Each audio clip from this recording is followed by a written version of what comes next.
सभी लोगों का विज्ञान के इस चैनल में हार्दिक स्वागत और अभिनंदन है। जैसा कि आप लोग व्हाइट बोर्ड पर देख रहे हैं, ऊपर लिखा हुआ पुष्पीय पौधों में लैंगिक जनन। ये इंटरमीडिएट जीव विज्ञान विषय के अंतर्गत पहला चैप्टर जो कि सिलेबस के अंतर्गत है। और इसमें हमको सबसे पहले ये एक नीचे लिखा हुआ है पुष्प की संरचना, इसका अध्ययन करना परम आवश्यक है। क्योंकि जो एंजियोस्पर्म पौधे होते हैं, आवृतबीजी पौधे होते हैं, उनमें जो पुष्प होता है वो एक मुख्य रिप्रोडक्टिव ऑर्गन के रूप में जाना जाता है, जो कि एक लैंगिक संरचना होती है। जैसे कि आप लोग पुष्प में देख सकते हैं, इसमें कुछ संरचनाएं बनी हुई हैं। वास्तविक रूप से पुष्प में 4 प्रकार के चक्र पाए जाते हैं, जिन्हें व्हर्ल्स कहा जाता है। ये 4 प्रकार के चक्र, जिनको हम क्रमशः इस प्रकार से जान सकते हैं: calyx, Corolla, androecium and gynoecium.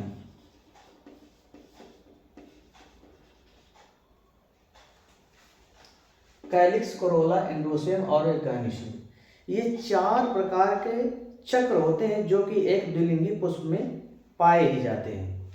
और इन 4 चक्रों में इनको हम दो चक्रों में बांट सकते हैं।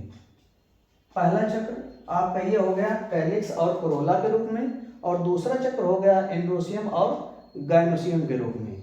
जैसे प्याज के छिलके होते हैं परत दर परत, तो बाहर से भीतर की ओर प्याज के छिलकों को छीला जाता है।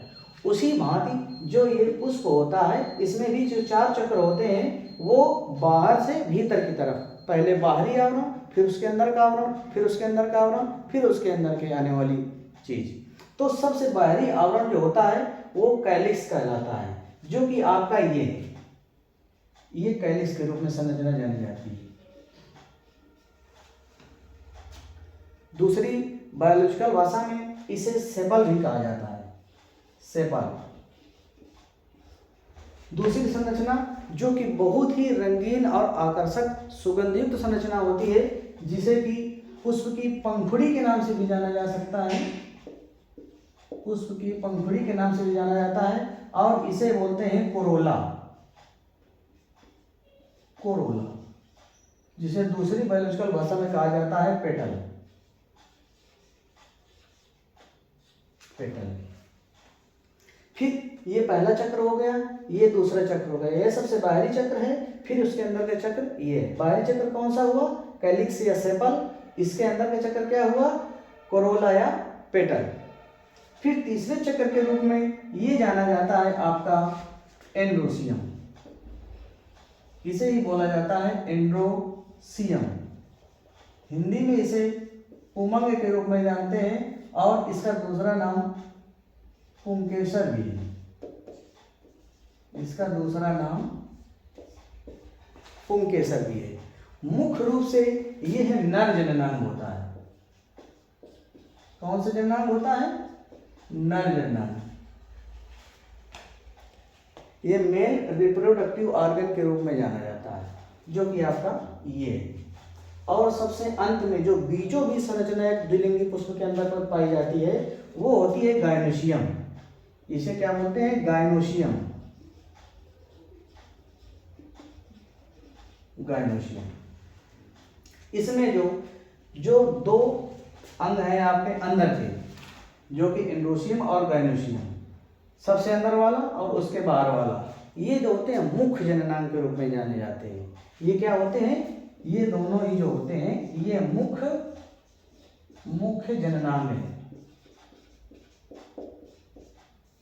या प्राथमिक जननांग के रूप में भी इनको जाना जाता है, प्राथमिक जननांग।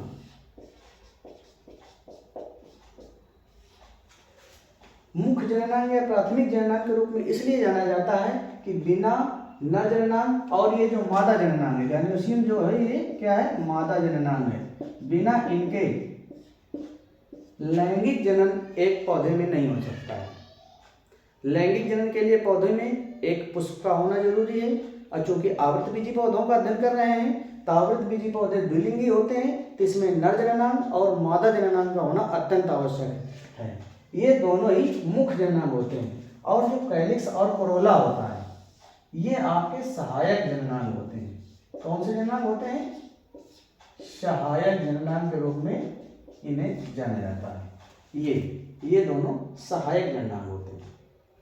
इनका मुख्य कार्य मुख्य जननांगों को सुरक्षा प्रदान करना तो होता ही होता है, साथ ही साथ में परागण की क्रिया के लिए जो कीट पतंगे होते हैं या अन्य जंतु होते हैं उनको मुख्य रूप से आकर्षित करना होता है, तो इनको सहायक के रूप में इसीलिए जाना जाता है।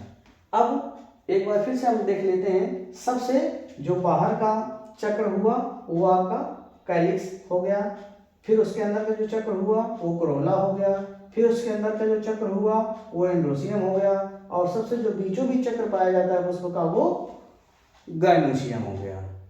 तो इस प्रकार से बोर्ड परीक्षा में एक प्रश्न इस प्रकार से भी पूछा जा सकता है कि द्विलिंगी पुष्प में कितने चक्र पाए जाते हैं। पहला क्वेश्चन तो ये पूछा जा सकता है कितने चक्र होते हैं, 1 2 3 4 ये करके।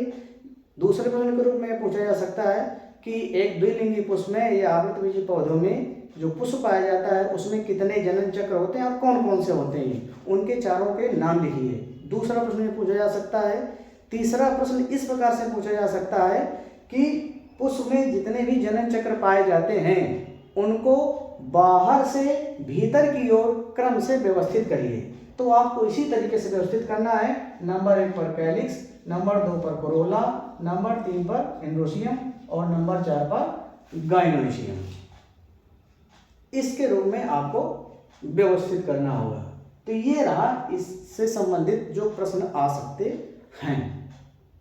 अब जो इसकी लाइफ साइकिल होती है, हाँ अलग एक चीज मैं यहाँ पर भूल रहा हूँ बताने के लिए, ये जो नीचे का भाग है ये वाला पोर्शन, इसको बोला जाता है मांसल पुष्पासन।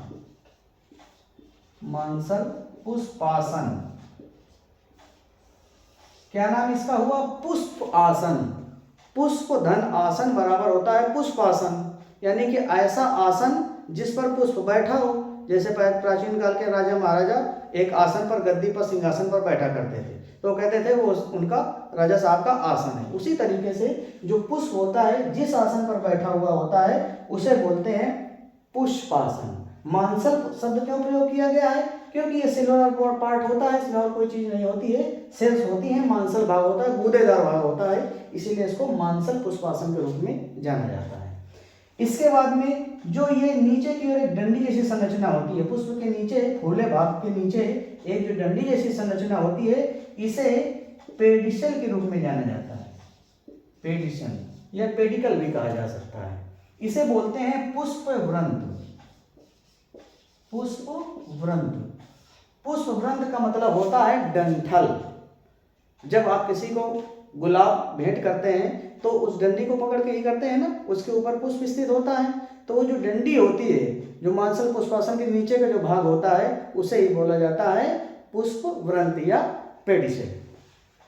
तो ये एक प्रारूपी जो द्विबीजपत्री पौधों में, आवृतबीजी पौधों में जो एक पुष्प पाया जाता है जो कि बाइसेक्सुअल होता है, नर और मादा जननांग दोनों उपस्थित होते हैं, उसका एक प्रारूपी चित्र हो गया, जिसमें हमने क्या सीखा कि एक आवृतबीजी पौधे में जो द्विलिंगी पुष्प होता है उसमें 4 चक्र पाए जाते हैं। वो 4 चक्र अंदर से भीतर की तरफ किस क्रम में होते हैं? सबसे बाहर कैलिक्स, फिर कोरोला, फिर एंड्रोसियम और फिर अंत में बीचों बीच गायनोसियम। अब यहाँ पर एक चीज ध्यान करने वाली बात है कि जो ये गायनोसियम है ये सबसे सुरक्षित जगह पर है, क्योंकि यहीं पर ये गायनोसियम है, ये 3 पार्टों में डिवाइड है। ये जो ऊपर का पोर्शन होता है इसे बोलते हैं स्टिग्मा। इसे बोलते हैं क्या है? स्टिग्मा। ये आपकी होती है स्टाइल, और जो ये फूला हुआ भाग होता है, ये फूला हुआ भाग, इसे बोला जाता है ओवरी। इसे बोला जाता है ओवरी, ओवरी या अंडाशय, ओवरी या अंडाशय। ये वर्तिका, स्टाइल वर्तिका हिंदी में बोलते हैं, और स्टिग्मा को वर्तिकाग्र। चूंकि वर्तिका के अग्र भाग पर स्थित है इसीलिए इसे बोला जाता है वर्तिकाग्र। तो 3 प्रकार के 3 भाग कह लीजिए होते हैं एक मादा जननांग में। सबसे प्रमुख भाग मादा जननांग में जो फूला हुआ भाग, ये सुराहीनुमा स्ट्रक्चर दिख रहा होगा आपको। ये जो फूला हुआ भाग है ये आपका ओवरी है, जिसे बोलते हैं अंडाशय। ठीक, इसके ऊपर का भाग जो कि एक सुराही की गर्दन की भांति होता है, जिसे बोलते हैं स्टाइल वर्तिका कहलाता है, और उसका जो अग्रभाग है वो स्टिग्मा कहलाता है। इन सभी का एक मुख्य रोल होता है, जिसको हम आगे चल करके आगे वाले सेशन में अध्ययन करेंगे। ये तो आपका मादा जननांग या स्त्री केसर के अंग हो गए। दूसरा, ये जो नर जननांग है, जिसको एंडोसियम या पुंगंग या पुंकेसर कहा जाता है, इसके भी 3 भाग होते हैं। जो सबसे ऊपर का भाग है इसे बोलते हैं परागकोश। इसे बोला जाता है परागकोश, अंग्रेजी में इसे बोला जाता है एंथर। क्या बोला जाता है? एंथर, ANTHER, परागकोश। जैसे कि नाम से ही स्पष्ट है, पराग और कोश, एक ऐसा कोश या थैली जहां पर परागकण होते हैं या जहां पर परागकण बनते हैं, इकट्ठे रहते हैं, ऐसे कोश को या ऐसी थैली को बोला जाता है परागकोश। तो ये जो पुंकेसर भाग होता है, एंड्रोशियम अर्थात जो पुंगंग है, इसका सर्व प्रमुख भाग, ये कह लीजिए main part of the main reproductive organ, पुंगंग का जो मेन पार्ट है वो क्या है? एंथर है, परागकोश है। इसको आपको दिमाग पर रखना है। अगर ये 2 चीज दिमाग में आपने रख लिया, नर जननांग और मादा जननांग कौन कौन होते हैं? नर जननांग के रूप में पुंगंग, एंड्रोशियम या पुंकेसर, 3 नाम अगर आ जाए तो आप समझ जाइएगा कि ये नर जननांग की बात हो रही है एक पुष्प के। यदि मादा जननांग की बात हो जाए तो मादा जननांग को या तो आप क्या कह लेंगे? गायनोशियम। ये यहां पर लिखा हुआ देखिए, गायनोशियम। ठीक, गायनोशियम, इसको बोला जाता है जायांग। ये मैं यहां पर लिख दे रहा हूं, इसका चाहे तो आप स्क्रीनशॉट ले सकते हैं। ये जो गायनोशियम होता है, ये पूरा पोर्शन जो स्त्री केसर के रूप में जाना जाता है, उसका दूसरा नाम जायांगी है, जो कि 3 भागों में विभाजित होता है। नीचे का खुला हुआ भाग जो होता है वो ओवरी अंडाशय कहलाता है, ऊपर का नलिकाकार भाग स्टाइल या वर्तिका कहलाता है, और ऊपर का ढक्कनदार भाग जो थोड़ा सा ब्लंट होता है वो कहलाता है वर्तिकाग्र या स्टिग्मा। ये 2 चीजें आपको हमेशा दिमाग पर रखनी है, क्योंकि ये मुख्य जननांग है एक द्विलिंगी पुष्प के। अब हम आगे की ओर चलते हैं।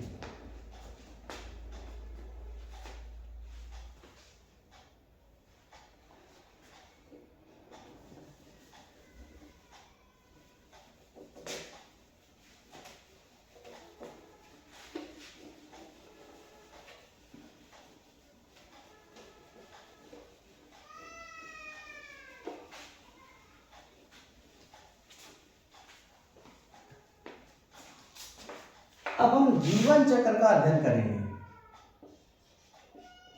जीवन चक्र, मुझको लगता है पानी ज्यादा होता है। जीवन चक्र, लाइफ साइकिल।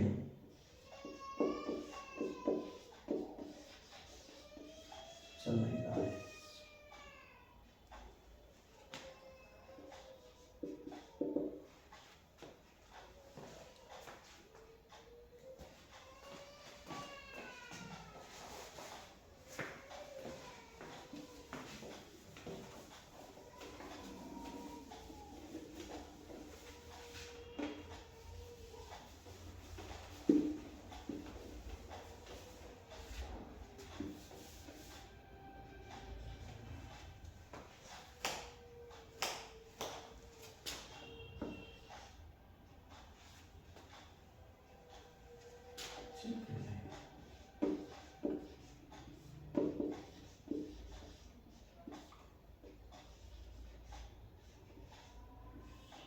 जीवन चक्र, लाइफ साइकिल।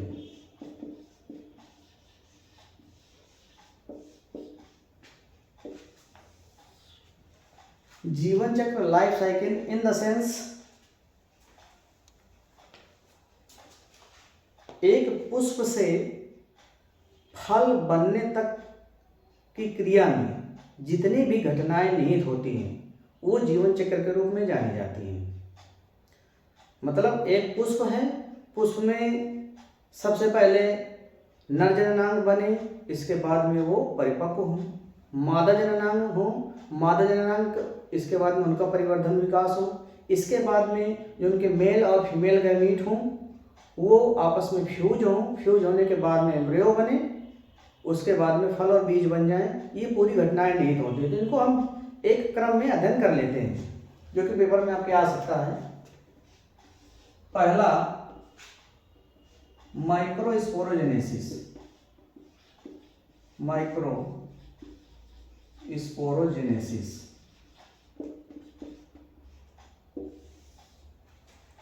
माइक्रोस्पोरोजेनेसिस, जेनेसिस का जहाँ भी जेनेसिस शब्द का मतलब आ जाए तो वहाँ पर आप ये समझ जाइएगा कि किसी चीज़ का निर्माण हो रहा है, कोई चीज़ बन रही है। तो यहाँ पर लिखा है माइक्रोस्पोरोजेनेसिस, यानी कि जेनेसिस और क्या है माइक्रोस्पोरो, यानी कि माइक्रोस्पोर का क्या हो रहा है बनना। माइक्रोस्पोर क्या करते हैं बनते हैं। माइक्रोस्पोरोजेनेसिस एक ऐसी प्रक्रिया होती है जिसके अंतर्गत माइक्रोस्पोर बनते हैं और ये माइक्रोस्पोर और कुछ नहीं होते, ये होते हैं आपके पॉलन ग्रेन्स, पॉलन ग्रेन्स। और पॉलन ग्रेन्स को हिंदी में बोला जाता है परागकण। क्या बोला जाता है परागकण पाया जाता है। That means microsporogenesis is the process in which pollen grains are formed। Microsporogenesis एक ऐसी प्रक्रिया है जिसके अंतर्गत परागकणों का निर्माण होता है और परागकण बनते हैं। दूसरी है प्रक्रिया pollination.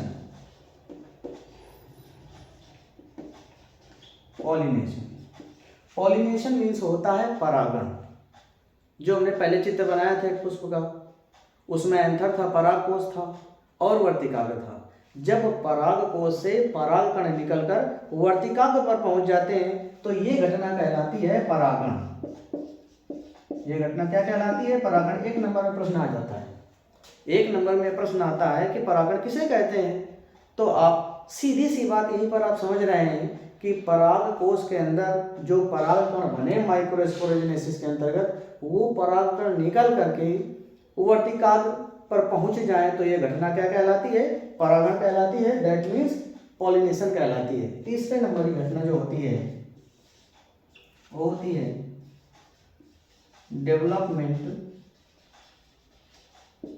Development of male gametophyte. Development of male gametophyte. Gametophyte means युग्मकोद्भिद, मेल मीन्स नर, ऑफ होने का, डेवलपमेंट मीन्स परिवर्धन या विकास। नर युग्मकोद्भिद का विकास, इसका मतलब क्या हुआ नर युग्मकोद्भिद का विकास। इसमें होता क्या है जब परागण की क्रिया हो जाती है, परागण की क्रिया में परागकण वर्तिकाग्र के ऊपर पहुंच जाता है, क्रिया परागण कहलाती है। फिर वर्तिकाग्र के ऊपर जल और कुछ पोषक पदार्थों को अवशोषित करके जो परागकण होता है वो अंकुरित होने लगते हैं। जब वो अंकुरित होते हैं तो परागकणों में जर्मपोर होते हैं, वहां से पराग नलिका पॉलन ट्यूब निकलती है। वो पॉलन ट्यूब निकलती है तो वो मेल गैमेटोफाइट का निर्माण करती है। परागकण में जर्मपोर होता है, छोटा सा छिद्र होता है, वहां से परागकण का अंकुरण होता है तो एक लंबी सी नलिका का संरचना निकलती है जिसे पराग नलिका कहते हैं। वो मेल गैमेटोफाइट बनाती है जिसमें विकसित होकर के क्या बनता है मेल गैमीट बनता है। उससे विकसित होकर के क्या बनता है मेल गैमेटोफाइट में मेल गैमीट बनता है। और मेल गैमेटोफाइट से मेल गैमीट बनने की प्रक्रिया को कहते हैं माइक्रो गैमेटोजेनेसिस। माइक्रोगैमेटोजेनेसिस, ठीक है। माइक्रोगैमेटोजेनेसिस वो प्रक्रिया है जिसके अंतर्गत मेल गैमेटोफाइट से मेल गैमीट का निर्माण होता है। फिर से एक बार समझ लीजिए, माइक्रोगैमेटोजेनेसिस इस प्रकार की क्रिया है जिसके फलस्वरूप मेल गैमेटोफाइट से मेल गैमीट का निर्माण होता है या किया जाता है। ये तो हो गई आपकी पुंकेसर, पुमंग या इंड्रूशियम की कहानी कि उसके अंतर्गत कौन कौन सी क्रियाएं होती हैं। ठीक, अब आ जाते हैं फीमेल गैमेटोफाइट का विकास कैसे होता है। ठीक, तो उसके लिए फिर से इसका अध्ययन किया जाएगा।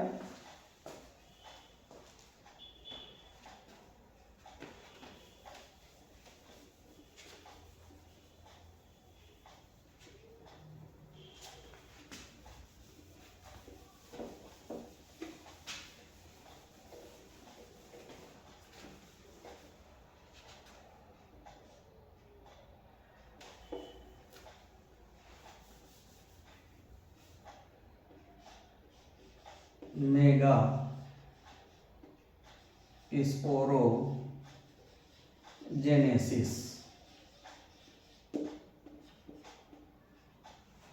मेगा स्पोरोजेनेसिस, ओवरी होती है, ओवरी मीन्स अंडाशय।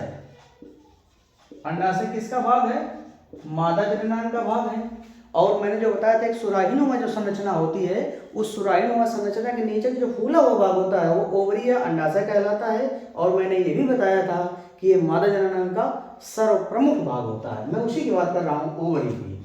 ओवरी के अंदर पाया जाता है ओव्यूल। ओव्यूल के अंदर पाया जाता है ओव्यूल, जिसे हिंदी में बोला जाता है बीजांड, जिसे बोला जाता है बीजांड। यहाँ पर मेगा स्पोरोजेनेसिस की क्रिया होती है। कहाँ पर? ओवरी के अंदर जो उपस्थित होता है बीजांड, ओव्यूल। यहाँ पर कौन सी क्रिया होती है? मेगा स्पोरोजेनेसिस की क्रिया होती है, जिसके फलस्वरूप क्या बनता है? मेगा स्पोर बनते हैं, जिसके फलस्वरूप बनते हैं मेगा स्पोर। ठीक, तो ये आपकी मेगा स्पोरोजेनेसिस की प्रक्रिया हो गई। इसके बाद में development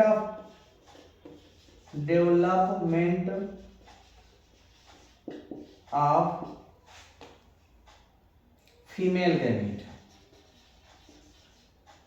development of female gametophyte, development of female gametophyte. ये 10 हो गया। ये आपकी हो गई डेवलपमेंट ऑफ फीमेल गैमेटोफाइट, मादा युग्मकोद्भिद का विकास या परिवर्धन। ठीक, तो ये जो मेगा स्पोर बना, मेगा स्पोर से ही, ये जो मेगा स्पोर बनता है आपकी मेगा स्पोरोजेनेसिस प्रक्रिया के अंतर्गत ओव्यूल में, इससे ही क्या बन जाता है? फीमेल गैमेटोफाइट बन जाता है। और फीमेल गैमेटोफाइट के रूप में आपका जाना जाता है एम्ब्रियोसाइट, एम्ब्रियोसाइट, जिसे कि कहा जाता है भ्रूण कोश। भ्रूण कोश के रूप में किसे जाना जाता है? एम्ब्रियोसाइट को। Development of female gametophyte, mega spore develop होकर के क्या बनाता है? भ्रूण कोश बनाता है, आपका एम्ब्रियोसाइट बनाता है। और फिर इसी से बन जाता है, भ्रूण कोश से ही बन जाता है, भ्रूण कोश में ही होता है एग सेल। एग सेल, जो ये एग सेल होता है, ये आपका फीमेल गैमीट होता है। ये आपका क्या होता है? फीमेल गैमीट होता है। एग सेल क्या होता है? फीमेल गैमीट होता है। तो दो प्रक्रियाएं हुई, मेगा स्पोरोजेनेसिस, ये मैं पुंकेसर में अर्थात स्त्री जननांग जो होता है उसकी बात कर रहा हूँ। पहली क्रिया होती है इस मेगा स्पोरोजेनेसिस, ओवरी के अंदर जो ओव्यूल होता है उसके फलस्वरूप मेगा स्पोर बनते हैं। और फिर दूसरी क्रिया होती है डेवलपमेंट ऑफ फीमेल गैमेटोफाइट। तो ये जब फीमेल गैमेटोफाइट का विकास होता है, जिसके अंतर्गत जो मेगा स्पोर बनता है, उससे बन जाता है एम्ब्रियोसाइट भ्रूण कोश। ठीक है, और भ्रूण कोश के अंदर ही होता है एग सेल, जो कि फीमेल गैमीट कहलाता है। अब आपके मेल गैमीट और फीमेल गैमीट प्राप्त हो गए, तो इसके बाद में कौन सी क्रिया होगी? फर्टिलाइजेशन की प्रक्रिया संपन्न होगी। इसके बाद में आपका होगा फर्टिलाइजेशन।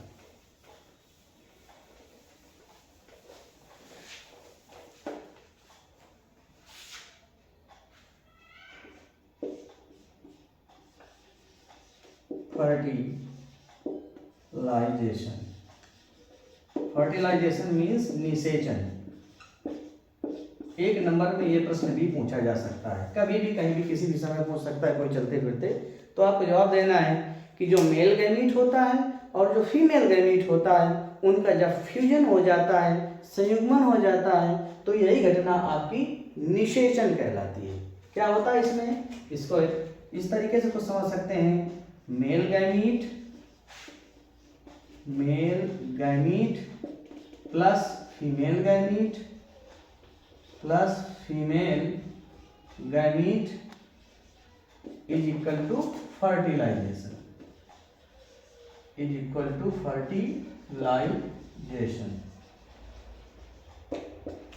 आगे बात समझ में। तो फर्टिलाइजेशन की क्रिया क्या है, मेल गैमीट और फीमेल गैमीट का ये क्या हो गया, फ्यूजन हो गया, संयुग्मन हो गया। फ्यूजन मीन्स क्या होता है, संयुग्मन। मेल गैमीट और फीमेल गैमीट के जब संयुग्मन हो जाता है, फ्यूजन हो जाता है, तो ये घटना क्या कहलाती है, फर्टिलाइजेशन। ठीक, जो पुंकेसर से मेल गैमीट बने, स्त्री केसर से फीमेल गैमीट बने, अब वो आपस में क्या किए, संयुग्मित हो गए, फ्यूजन हो गया उनका, तो ये क्रिया क्या कहलाई, फर्टिलाइजेशन। इसके बाद की जो क्रिया होती है उसे बोलते हैं एम्ब्रायोजेनी।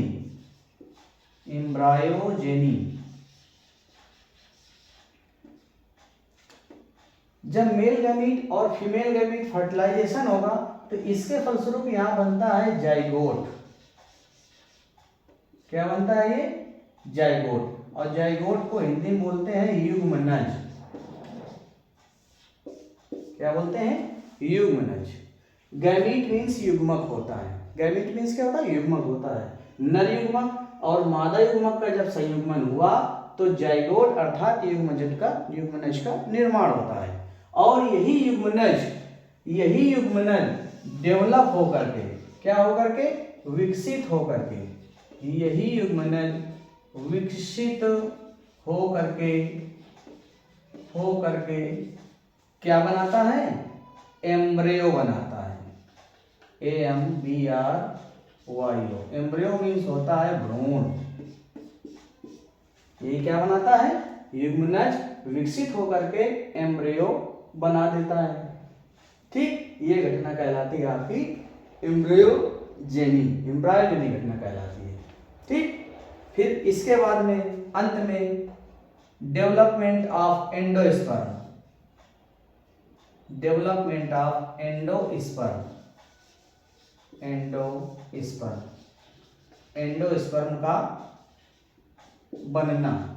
एंडोस्पर्म का बनना, ये घटना घटित होती है। जब ये एम्ब्रियो बन जाता है उसके बाद में एंडोस्पर्म का निर्माण होता है और फिर उसका परिवर्धन होता है, अर्थात वो विकसित होता है। जब ये सारी घटनाएं घटित हो जाती हैं तो एक द्विलिंगी पुष्प से एक बीज युक्त फल का निर्माण हो जाता है। ये पूरी कहानी होती है, एक लाइफ साइकिल होती है एक पुष्प की, कि एक पुष्प से किस प्रकार से एक बीज युक्त फल का निर्माण होता है। आइए इसको एक बार मैं फिर से समराइज कर देता हूँ कि एक द्विलिंगी पुष्प से एक बीज युक्त फल के बनने की कहानी क्या होती है। सबसे पहली घटना माइक्रोस्पोरोजेनेसिस की क्रिया होती है। माइक्रोस्पोरोजेनेसिस वो प्रक्रिया होती है जिसके अंतर्गत पॉलिन ग्रेन्स का निर्माण होता है, माइक्रोस्पोर्स का निर्माण होता है। और माइक्रोस्पोर्स क्या होते हैं, पॉलिन ग्रेन्स अर्थात परागकण होते हैं। तो फिर जाहिर सी बात है, परागकण कहाँ पर होते हैं, परागकोश के भीतर होते हैं। तो अर्थात माइक्रोस्पोरोजेनेसिस की प्रक्रिया कहाँ घटित हुई होगी, परागकोश अर्थात एंथर के अंदर घटित हुई होगी। ठीक, ये एक पॉइंट की बात है। दूसरा पॉलिनेशन, जब परागकण बन जाता है तो परागकोश का जो स्फुटन होता है उसकी शुष्कता के कारण या अन्य कारणों से, पानी की कमी से शुष्क हो जाता है, वो फट जाता है लॉन्गिट्यूडिनल। जब फट जाता है तो परागकण निकल करके वर्तिकाग्र पर पहुंच जाते हैं। जो स्त्री केसर का सबसे ऊपर का भाग है, जो सुराही सबसे ऊपर होता है, वर्तिकाग्र स्टिग्मा, वहां पर पहुंच जाते हैं। वो क्रिया आपकी कहलाती है परागण।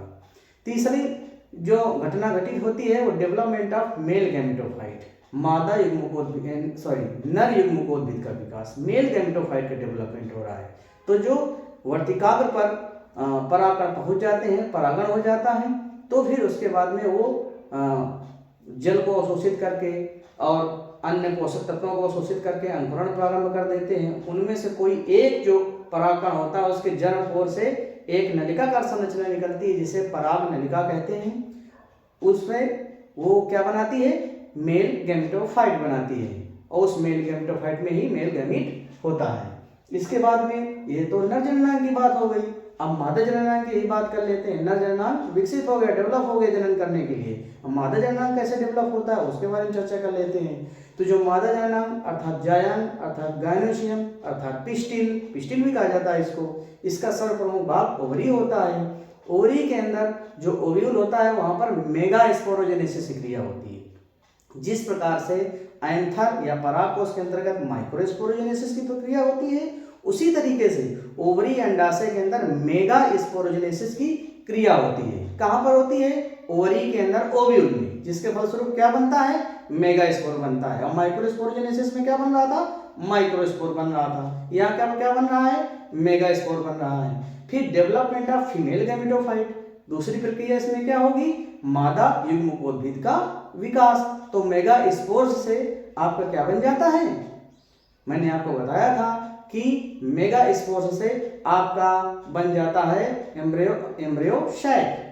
जो एम्ब्रियो शैक होता है वो परिवर्धन के अंतर्गत आ जाता है, फीमेल गैमेटोफाइट का परिवर्धन है, फीमेल गैमेटोफाइट का विकास। और जो एम्ब्रियो शैक होता है उसमें एग सेल पाई जाती है, वही होती है फीमेल गैमीट।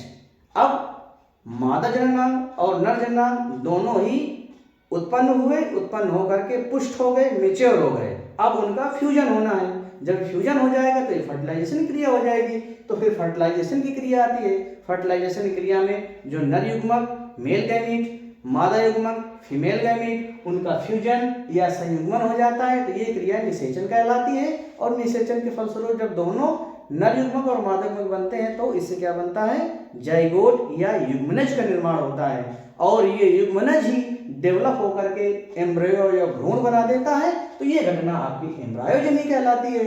और यही जो एम्ब्रियो बन जाता है, एम्ब्रियो अगली घटना में और भी अधिक विकसित हो जाता है और निर्माण करता है एंडोस्पर्म का। और वो एंडोस्पर्म और अधिक डेवलप हो जाता है। अब ये सारी घटनाएं जब घटित हो जाती हैं तो एक बीज युक्त फल का निर्माण हो जाता है। ये इसका जीवन चक्र यहीं से खत्म होता है। तो आज के टॉपिक में बस मैं इतना ही आपको बताना चाह रहा था, ज़्यादा वीडियो लंबा ना हो इसके लिए। आज मैंने पुष्प की संरचना बताई कि इसमें 4 चक्र होते हैं, कैलिक्स, कोरोला, एंडोसियम और गैनोसियम, बाहर से भीतर की ओर या बाहर से अंदर की ओर। ठीक, इसमें जो कैलिक्स और कोरोला होते हैं वो सहायक जननांग होते हैं और जो एंड्रोसियम और गैनोसियम होते हैं वो मुख्य जननांग होते हैं या primary genital organs of a flower होते हैं, बाइसेक्सुअल फ्लावर। ठीक, आज का वीडियो देखने के लिए आप सबका आभार, धन्यवाद, थैंक यू।